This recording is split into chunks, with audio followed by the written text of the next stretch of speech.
गणेशाय नमः. नमस्कार मंडळी, रेखाज किचनमध्ये पुन्हा एकदा तुमचे स्वागत. सगळ्यात अगोदर तुम्हाला महाशिवरात्रीच्या खूप खूप शुभेच्छा. चला तर मग सुरू करूयात आजच्या रेसिपीला. तर इथे मी एका वाटीमध्ये भिजवलेला साबुदाणा घेतलेला आहे. तो एकदम छान अशा प्रमाणात भिजलेला आहे, तुम्ही बघू शकता. आता यामध्ये आपण उकडलेला बटाटा टाकणार आहोत. त्यानंतर आपण यामध्ये हिरवी मिरची बारीक आकारात कट करून टाकूयात. चवीनुसार आपण मीठ टाकून घेऊयात. आणि आता आपण हे सगळं मिश्रण हाताने चांगलं मिक्स करून घेऊयात. अशा प्रकारे तुम्ही जर उपवासाला जिरे आणि कोथिंबीर वापरत असाल तर तुम्ही इथे ते टाकू शकता. आता आपण या मिश्रणाचा एक गोळा घेणार आहोत आणि त्याला आपण असा कुरकुऱ्याचा आकार देणार आहोत. हे बघा, अशा प्रकारे मी हे बनवून घेणार आहे. तुम्ही बघू शकता. एकदम क्रिस्पी आणि कुरकुरीत असे हे आपले कुरकुरे बनणार आहेत, उपवासाचे कुरकुरे. हे बघा, अशा प्रकारे मी सगळेच बनवून घेतलेले आहेत. आता आपण हे कढईमध्ये तेल टाकून मीडियम टू हाय फ्लेमवरती तळून घेणार आहोत. तुम्ही बघू शकता. अगदी 10 मिनिटात तयार होणारी रेसिपी आहे, खूप इझी आहे. तर मस्त आपले असे हे साबुदाणा आणि बटाट्याचे उपवासाचे कुरकुरे तयार होत आहेत. तर हे आपल्याला मीडियम टू हाय फ्लेमवरतीच तळून घ्यायचे आहेत.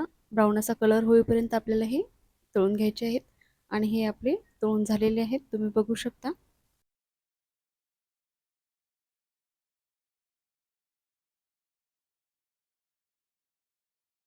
तर अशा प्रकारे मी बाकीचे पण उपवासाचे कुरकुरे तळून घेणार आहे. तुम्ही बघू शकता किती मस्त आपलेसे हे सगळे कुरकुरे तयार झालेले आहेत.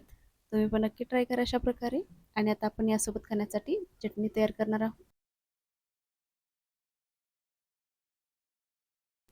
तर इथे मी ओला नारळ घेतलेला आहे, शेंगदाणे घेतलेले आहेत सालटं काढून, हिरवी मिरची आणि चवीनुसार मीठ घेतलेलं आहे. आता आपण हे बारीक वाटून घेऊयात. थोडंसं फिरवून घेतल्यानंतर आपण यामध्ये थोडंसं पाणी टाकूया आणि परत हे आपल्याला चांगलं बारीक वाटून घ्यायचं आहे अशा प्रकारे. तर हे बघा, आपली उपवासाची चटणी पण तयार झालेली आहे. तुम्ही जर उपवासाला कोथिंबीर आणि जिरे खात असाल तर ते वापरू शकता. मी फक्त नवरात्रीमध्ये देवीच्या उपवासालाच जिऱ्याचा वापर करते.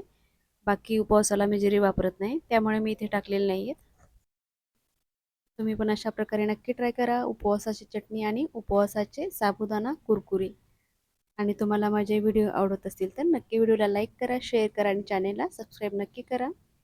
तुम्ही बघू शकता साबुदाणाचे उपवासाचे कुरकुरे किती मस्त झालेले आहे. तुम्ही पण अशा प्रकारे नक्की ट्राय करा. चला तर मग भेटूयात पुन्हा अशाच एका नवीन आणि छान छान रेसिपी सोबत. तोपर्यंत धन्यवाद. श्री स्वामी समर्थ.